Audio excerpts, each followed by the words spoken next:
আসসালামু আলাইকুম কলিজার আপুরা ভাইয়ারা, সবাই কেমন আছেন? আশা করি ভালো আছেন। আলহামদুলিল্লাহ, আপনাদের দোয়ায় আপনাদের বোনও ভালো আছে। একটু সর্দি কাশি।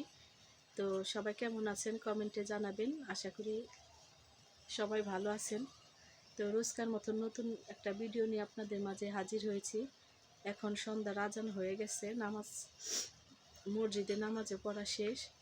তো ভাবলাম আপনাদের সাথে একটু কথা বলি। তো ঘরের কাজ করব, সবাই জানেন যে ঘরে না কাজ ধরলে এই বৃষ্টির মধ্যে অনেক বৃষ্টি পড়বে, ঘরে থাকা যাইব না। সেজন্য ভাবলাম যে ঘরের টিনগুলো একটু খালি পাল্টাই। এই যে টিন আর বাঁশ একদম হয়ে গেছে আর কি, নরম হয়ে গেছে, কোনো নাই। তো টিনগুলি পাল্টাবো আর বাঁশের বদলে হ্যাঙ্গেল দিব। তো কিনে আনছি আজকে, যে বিকালবেলা আমাদের ওখানে জিঞ্জিরা বেচে, তো সেখান থেকে টিন আর ফর্ম আর কস্টিপ কিনে আনছি, অ্যাঙ্গেল একটা কিনে আনছি। শুধু ভাবছিলাম ফ্যানের জন্য লাগাবো, তো একটা লাগালে কি হবে, সেজন্য আরও হ্যাঙ্গেল কিনে আনতে হবে। তো হ্যাঙ্গেল কিনে আনবো। তো যেগুলো আনছি আপনাদের মাঝে শেয়ার করছি, কি রান্না বান্না করলাম। ভিডিওটি ভালো লাগলে চ্যানেলটি সাবস্ক্রাইব করে দিবেন, লাইক কমেন্ট শেয়ার করে বোনের পাশে থাকবেন। আপনাদের বোন অতি সাধারণ একজন মানুষ। আপনাদের ভালোবাসা ও সহযোগিতায় যদি কিছু করতে পারি, সবাই আমার পাশে থাকবেন আর আমার চ্যানেলটা সাবস্ক্রাইব করে দিবেন, একটু ভালোবাসা দিবেন আর প্রথম থেকে শেষ পর্যন্ত দেখবেন। আর ভিডিওটির মধ্যে কোনো ভুল ত্রুটি হলে প্লিজ ক্ষমার দৃষ্টিতে দেখবেন। আল্লাহ হাফেজ। ভিডিও চলে ছাড়তে হইব না, এগুলি করবো না আমার পোলাপান।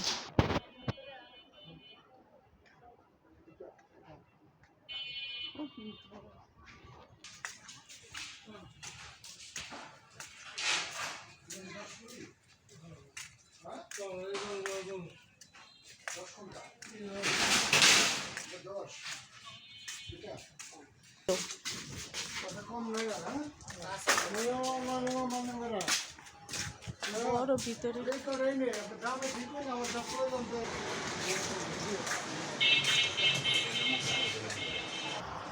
বলার অপশন আছে, তাতে মামারি লাভ নাই বাবা। বসেন না, যদি আপনার টাকা রিজেকে থাকে তাহলে লইব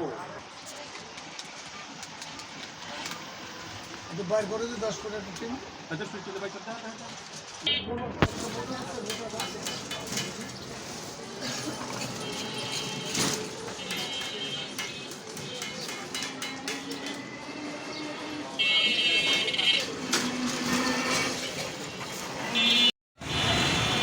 যারা পুরা ভাইয়ারা টিন আনার সময় রাস্তায় টিন এভাবে বেঁধে দিয়েছে, লোকেরা ভ্যান গাড়ি পায়নি, সেজন্য টিন সব সামনে টিনে ভিডিও করার ভিতরে মানুষকে দেখে এই অবস্থা গেলাম। আমার বোনের জামাই এই ছেলেটার রিক্সা আসতেছিলাম, তখন টিনটা একদম সামনের দিকে চলে যায়। তো বোনের জামাইকে দেখতে পাচ্ছেন যে সামনে ভ্যান গাড়িতে আরেকটা ভ্যান গাড়ি নিয়ে বসায় দিছি, আর আমরা পরে আসছি পিছে পিছে। তো এসে আবার রান্না করছি মুরগির মাংস দিয়ে আলু দিয়ে আর ডাল রান্না করছি।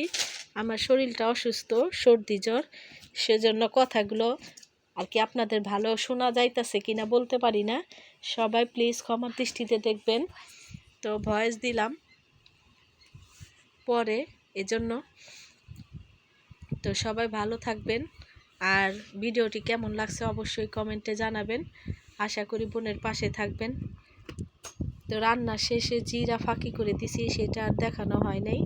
আর টিনগুলো আনছি আবুল খায়ের টিন, বলে ভালো সবচেয়ে। তো কেউ যদি জানেন কেমন টিন ভালো, আর এইটা ফর্মটা আনছি যাতে গরমটা কম লাগে ঘরে। তো আমার ঘরে অনেক গরম, সেজন্য এই ফর্ম তো আরও 2 দিন লাগবে। 2 দিন পরে বলে মিস্ত্রি কাজ করে দিবে, এখন তার কাজ আছে। তো সবাই দোয়া